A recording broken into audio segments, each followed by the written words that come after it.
So welcome to this TalTech industrial workshop on international cooperation in green energy technologies, and we will be discussing OECD and BRIC countries in particular in this workshop. Our today's speaker is Nicoleta Korocher. She is a lecturer of applied economics at Bocconi University and also a research fellow at ICRIOS Bocconi University.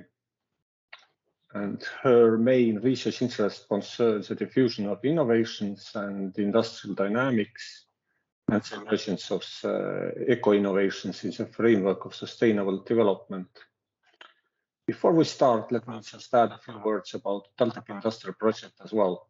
It's a European Union Horizon 2020 project that brings together frontier research in data science, global value chains, and business strategy. It's a joint project of Bocconi University, TalTech, Aalto University, and Nesta. Having said that, Nicoleta, please, the floor is yours. Yes, thank you very much, Marek, for inviting me to give this seminar. And as Marek was saying, I've been looking and studied at green technologies now for a while. And in this particular paper, which is co-authored with Maria Luisa Mancusi from Catholic University, we are interested in understanding what is the role of regulation, or better to say, of the distance of environmental regulation in fostering technological collaborations across different countries. So what is the motivation behind our analysis and why we decided to tackle this particular issue? Well, you do know that green innovations and green technologies more in general have very peculiar features that make them particularly interesting to study and make them also quite different from standard innovations. So they tend to be characterized by the double externality issue, both in production and consumption. They are much more uncertain, much more complex. They are characterized by a higher degree of novelty, and investments in these technologies tend to have a very long payback period. So in this light, cross-country cooperation in the development of green technologies and innovation can actually generate important benefits for different countries. And indeed, there is evidence, at least in the past, that countries tend to cooperate much more in climate change mitigation technologies or green technologies with respect to other technological domains. This has been found in many studies, and you do see here a small table that basically show the co-invention rates based on patents by different technological fields. And as you can see, the percentage of co-invention in many of the green technologies tends to be somehow higher as opposed to the other technological fields. Clearly, the issue is particularly important if we sort of focus on energy-related technologies, and this will actually be the focus of the paper. Because we do know here that developing countries do have an issue in, of course, the quantity of emissions they produce, and they will have to engage strongly and heavily in the process of reduction of these emissions. On the other hand, however, most of the innovations in this field is actually concentrated in developed countries. And so we need to understand to what extent cooperation across different countries might help also developing countries to engage in a process of catch up and therefore to contribute to their sustainable growth and development.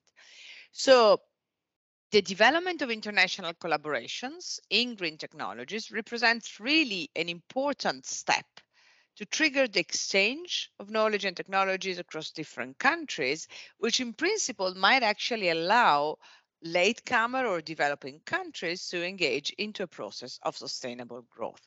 I want to stress here the in principle part of the story, because as we will see, our results are not particularly encouraging in this respect, but I will come back to this later on. So the objective of this paper in particular is to look at the intensity of international collaboration in the development of energy-related climate change mitigation technologies across a set of OECD and BRICS countries. And in doing so, we want to understand what is the role of the distance in the stringency of regulation. And I'll be more precise on this, but we will try to distinguish between demand pull and technology push type of regulation, controlling for other type of distance. So technological distance, socio-cultural distance, and institutional distance. Now, as I was mentioning before, green innovations have important characteristics. They're very different from standard innovation. And in this context, both public R&D allocation and regulation on energy practices might actually influence substantially the development of international technological collaborations. And we're talking here about technological collaborations in the form of co-patenting. So applicants from different countries coming together in order to develop a patent. What is important to underline when we think of environmental regulation is that heterogeneity is crucial, which means that environmental regulation is very different across different contexts. And it's different both in terms of content, so what type of regulation countries decide to enforce in their own context. For example, R&D subsidies, feed-in tariffs, taxes of different kinds. But also they differ in the extent to which the specific regulation might put an implicit or explicit price on different types of environmentally harmful behaviors, such as pollution. So there is an issue of type of regulation, which might be more or less common in different countries. And there is also an issue of the stringency of the regulation. So how costly it is for companies or other actors to not be compliant with that particular regulation. And if we look at the evidence on the EPS, which is the environmental policy stringency, across different countries in 1995 and 2012, we do observe that in many countries, of course, the stringency of regulation has increased, but there is lots of heterogeneity across different countries. Consider that this index, I'll talk about that more later on, goes from 0 to 6, okay? And it pertains to different type of regulations, and it looks at to what extent there is a price for environmentally harmful behavior. So this is the idea. So lots of heterogeneity, of course, dynamically very different across countries, which means that when we look at the collaboration in technologies, in particular in green technologies, we need to understand to what extent the two countries share common regulations or not when it comes to the environmentally harmful behavior. Therefore, assessing the distance in the stringency of environmental regulation between pairs of countries really help us understand to what extent technological collaborations might actually develop and unfold into different institutional settings. And again, this is very important considering the peculiarities of green innovation and considering the fact that in some cases, the development of technologies does not occur where actually these technologies are deployed, which means that it is very important for also for developing countries to engage in the process of technological cooperation and collaboration in order for these countries to catch up with advanced countries. Now, the issue is relevant and there is a very wide and extensive literature on the relationship between regulation and green innovation. Starting from the Porter hypothesis that I will not recall here, but the idea is that this relationship is particularly important. There might be benefit from regulation. Regulation might actually trigger innovation instead of being an obstacle to innovation. What we are particularly interested in, however, into this context are research collaboration, so technological collaboration. And there is a quite extensive literature on the determinants of different research or technological collaborations. And scholars in the past have underlined that distance which might be geographical, cultural, social, or technological, plays a very important role in determining the intensity, well, first of all, the occurrence, but also the intensity of collaborations. And there are different papers that have shown that if countries are too distant or too different, collaborations is less likely to occur.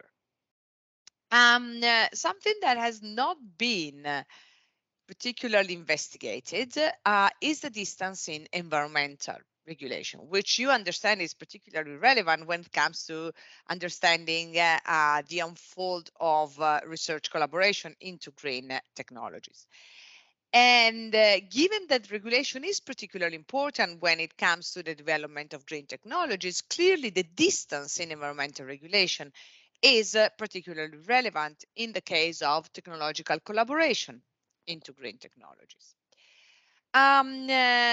For those of you who are interested in trade literature, there is evidence that the distance in environmental regulations between countries has an important impact on trade flows, and it has been actually studied, but the evidence is actually quite inconclusive, so it is really empirically unresolved. And there are few studies that look at the impact of the distance of environmental regulation between countries on green R&D or on technology transfer. But this evidence is also quite unconclusive. And in particular, I'd like to mention two papers. The first one is this one by de Chelle-Pretre et al. In 2015. It concerns the automotive industry, so it's very focused on that particular sector. But this paper finds that the more diverse the countries are, the lower the cross-border diffusion of green technologies. The authors looked more at the technology transfer. They do not look very much into collaboration, but we can somehow stretch the results to think of the relevance of the distance of environmental regulation into green collaboration. On the other hand, Bosetti and Verdolini, in a paper on 2017 that looks specifically at the energy sector, finds that regulatory distance actually does not matter very much when it comes to knowledge transfer in the energy sector. And actually, when it does, it has a positive impact on knowledge transfer. So the scattered empirical evidence that we do have on the relevance of the stringency of environmental regulation on knowledge transfer and technology transfer with reference to green technologies is really unconclusive when it comes to the evidence. And so this, I think, is particularly important for our context. Now, what do we do empirically? So we have quite of a challenge because we needed to combine different data sources. And here are the data that we used.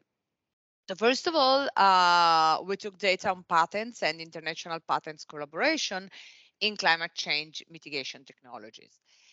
We look specifically at the green energy technological domain, but in the statistics and the evidence I show you, I also show you data on the overall, let's say, green technologies. And these data are taken from the European Patent Office, and they are elaborated by the OECD. Then we collected data on the stringency of environmental regulation, the famous environmental policy stringency indicator developed by the OECD.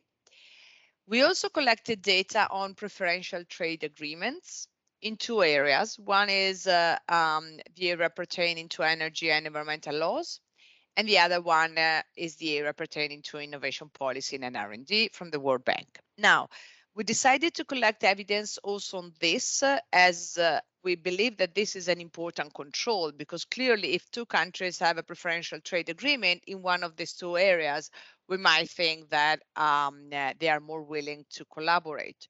On the other hand, there might also be some substitution effect, because of course, if you have already some preferential trade agreements, then maybe you do not want to bother co-patenting, which is, of course, is a very long and difficult type of activity.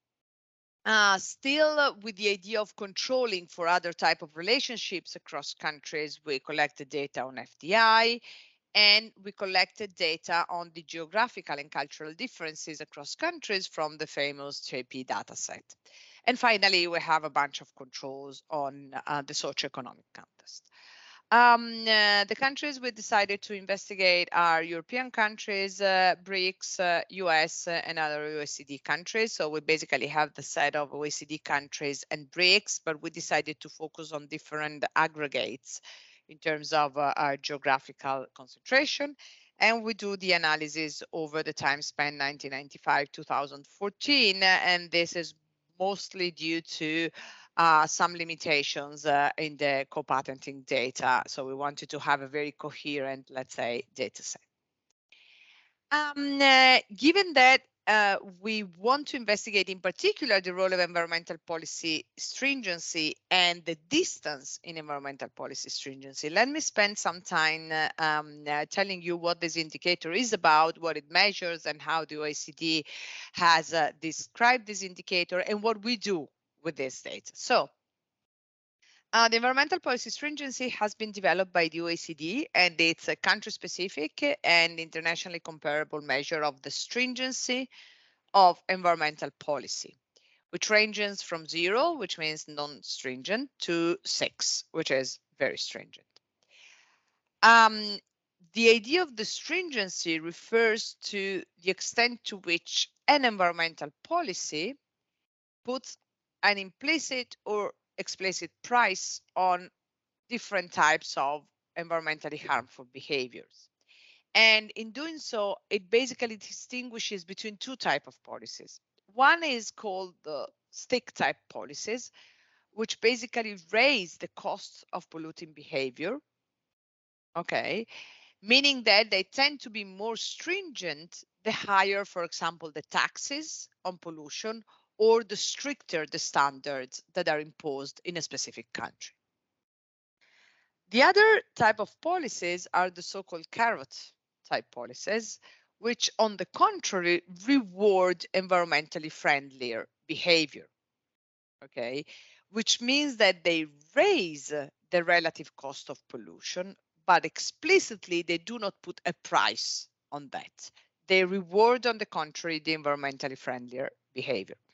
And in this case, policies tend to be more stringent the higher the support which is provided to companies, such as, for example, feed-in tariffs that are the preferential tariffs that are assigned to companies for the development of renewable energies, or R&D subsidies. Okay, so stringency refers to the price, but we can have an explicit or implicit price according to the type of policy.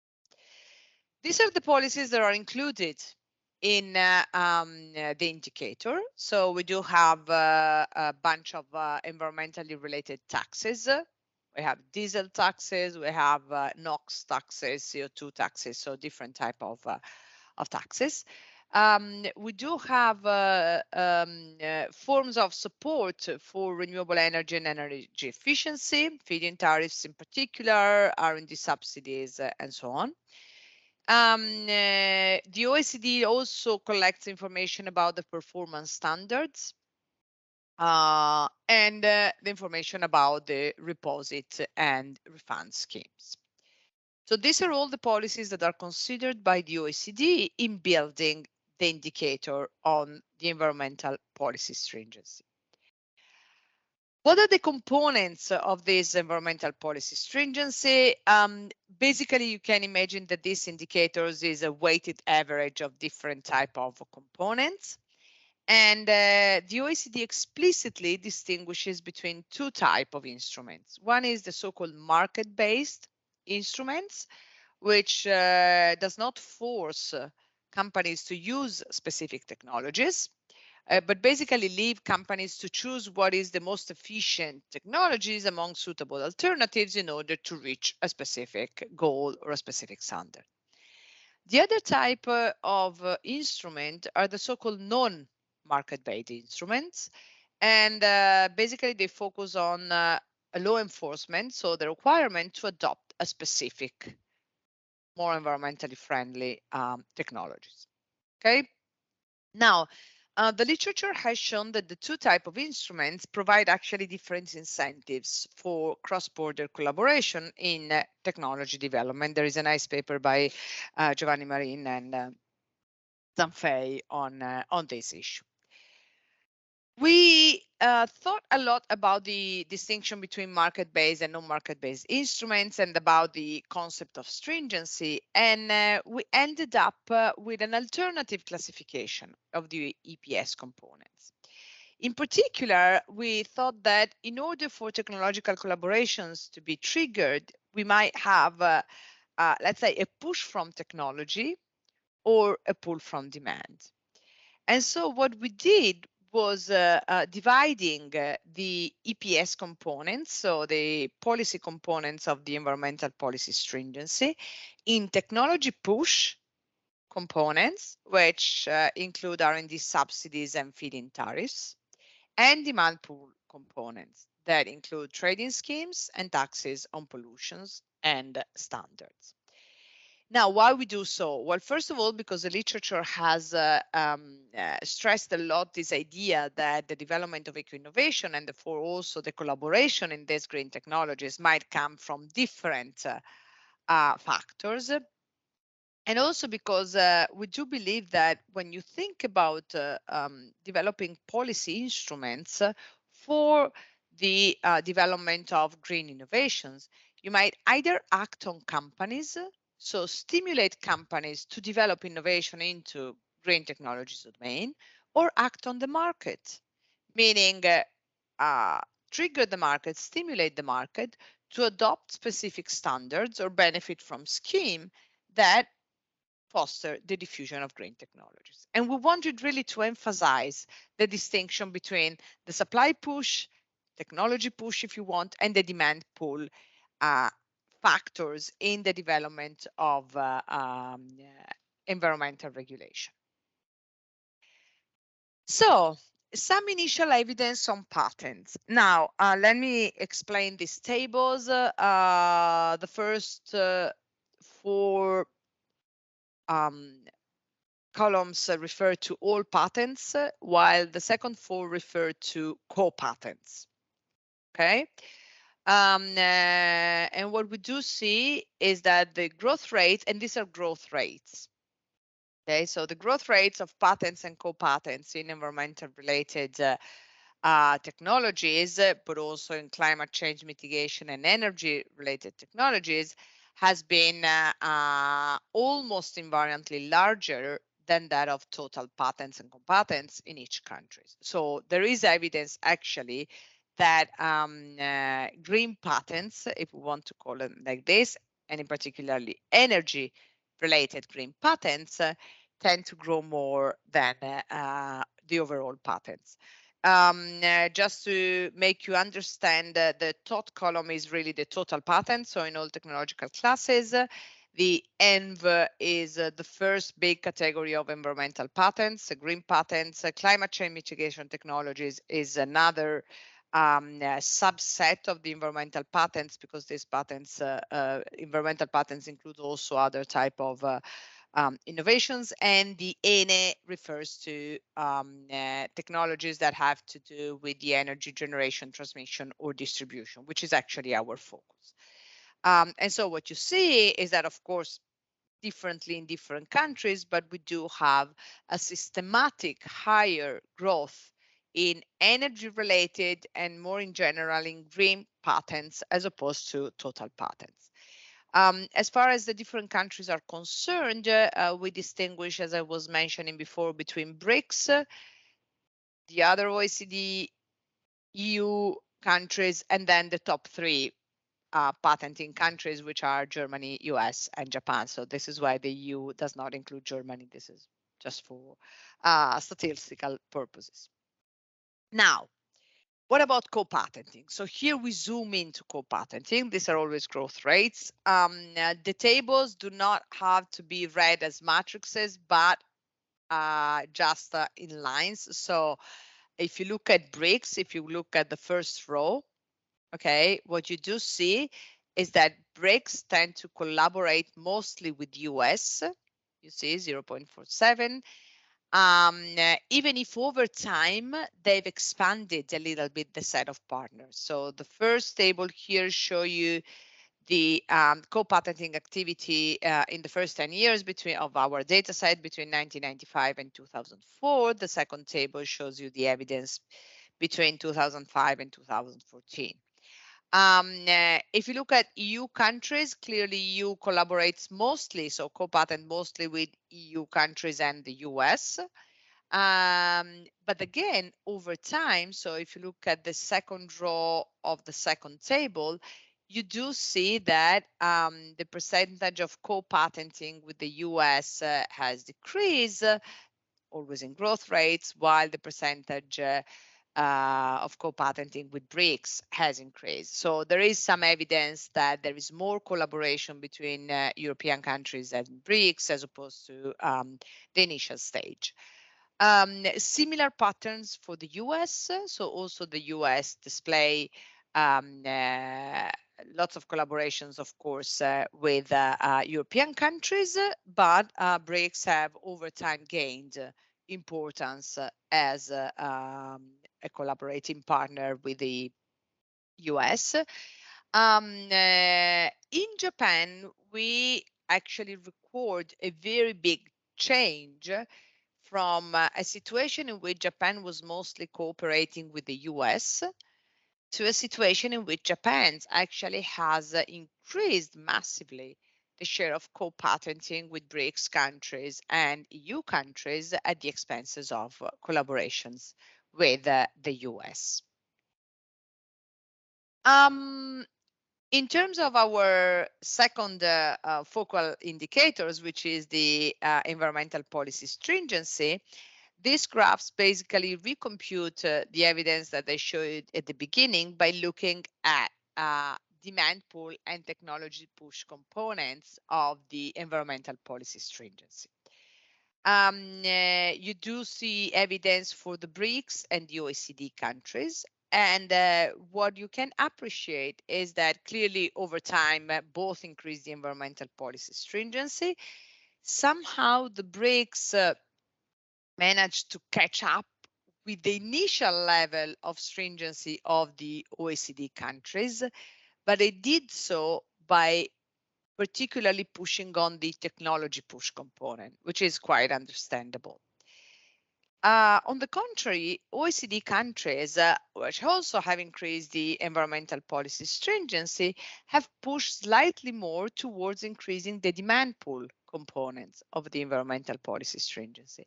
And this is clearly also related to the dynamic of the environmental policy stringency in different countries and to the fact that in OECD countries, the local capabilities have been developed much before than in the BRICS countries. And for OECD countries tend to focus on environmental policies that were really looking at the demand pull component of the EPS.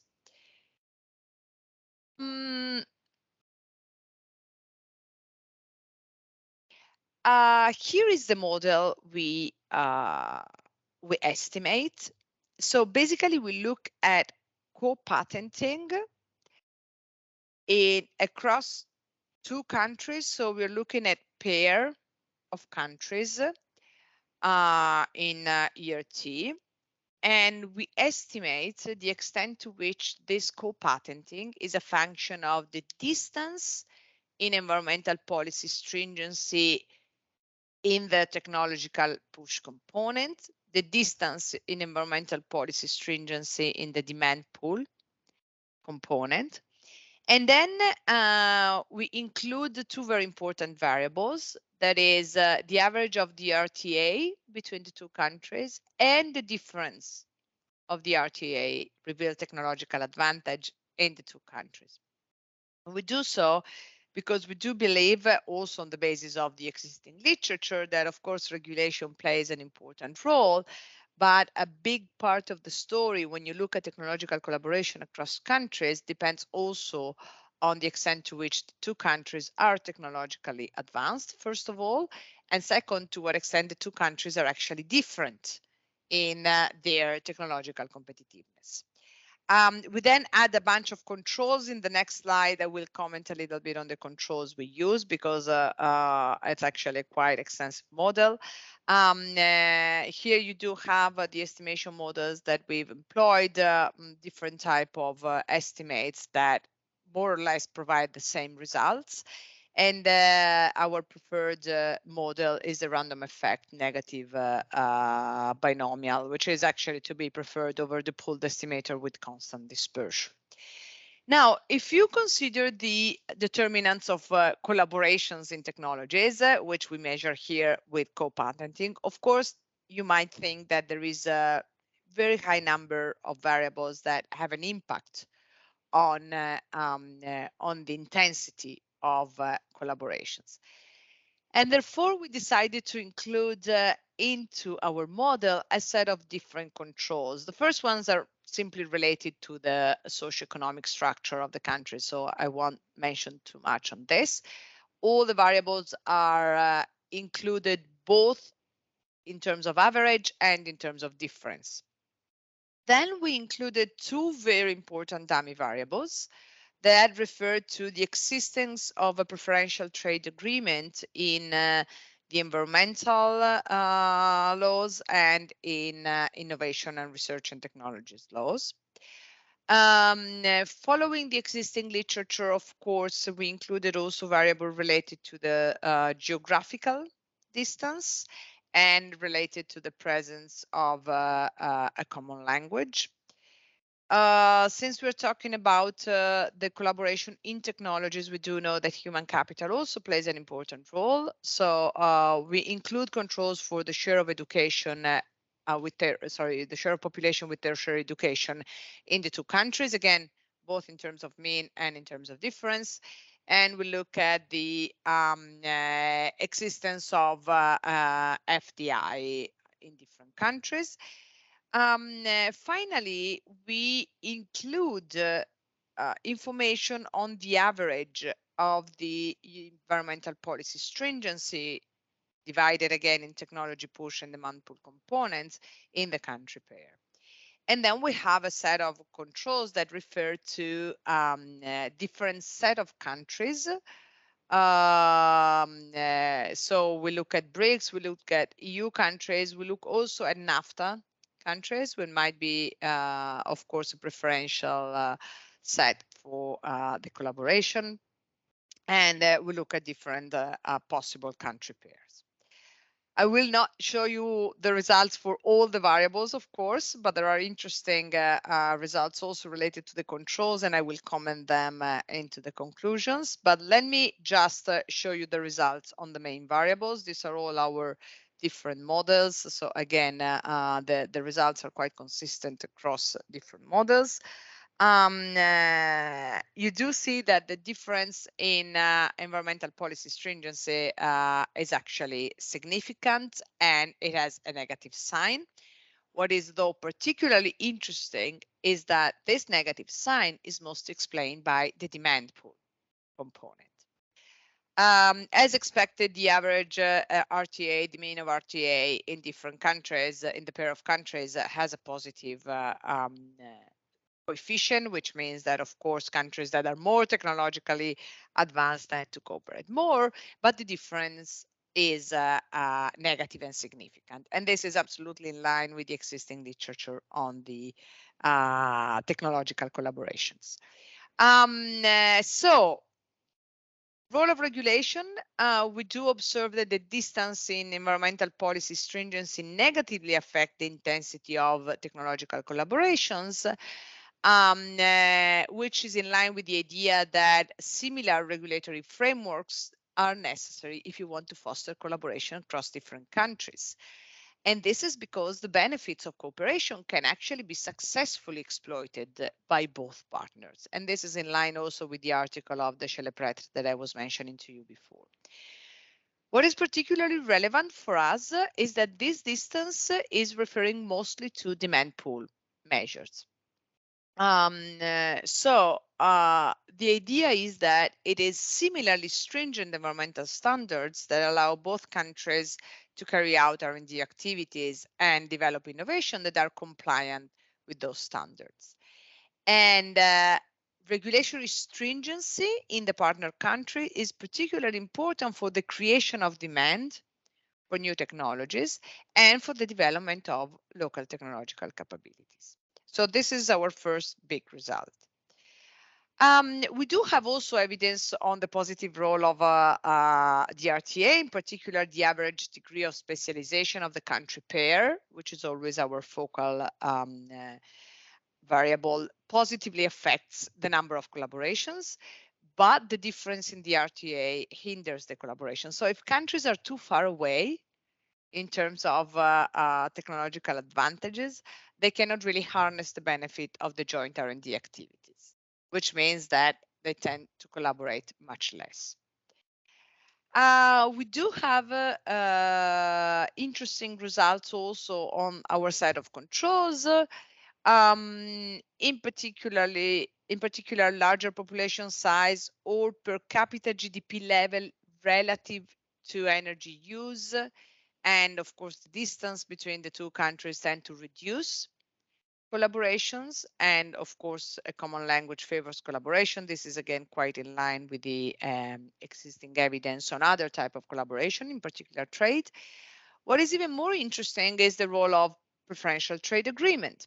So if we look at preferential trade agreement in the area of energy environmental laws, we do find a negative effect. And this points at some sort of substitution effect of trade with technological collaboration.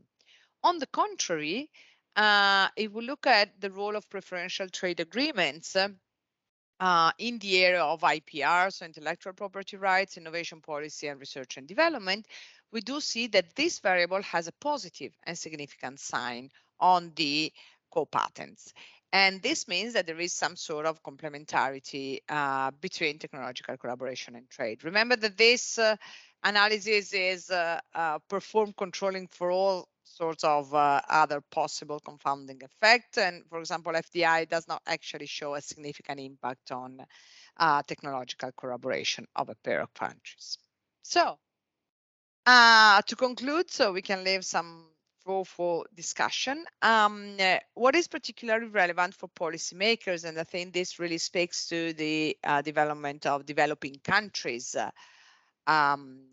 policies, is to commit to a very well-defined level of stringency of regulation. So regulation is not really enough, but countries have to commit to a certain level of stringency of regulation, which means that local companies can actually engage in fruitful cooperation with international actors.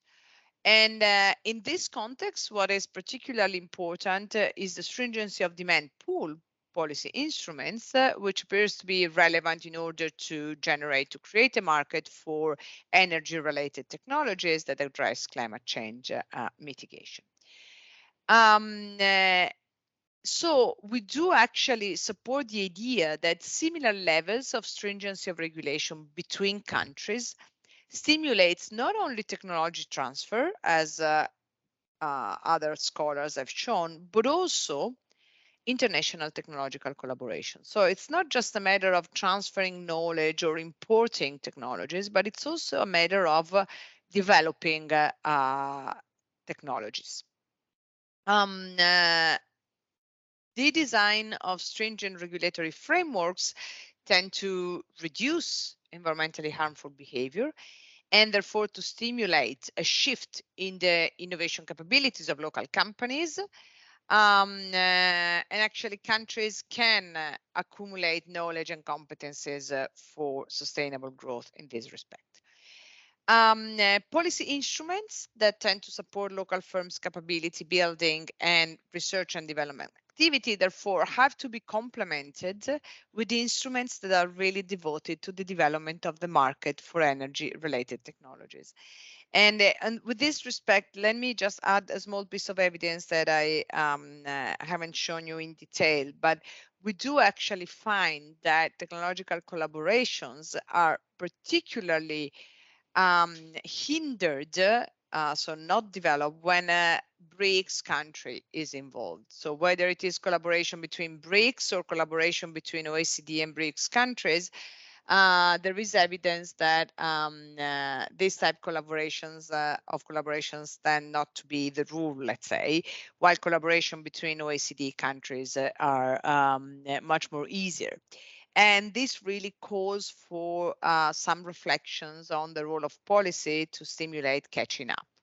Because if the idea of stimulating collaboration is really that of supporting the process of sustainable development, also of developing countries, well, the evidence we do have suggests that unless developing countries really catch up in their level of stringency of regulation, this process of catching up can actually be hindered if catching up has to be achieved through international collaborations in technologies. This is it. So thank you very much. And of course, I'm open to comments and suggestions, questions, whatever you might have.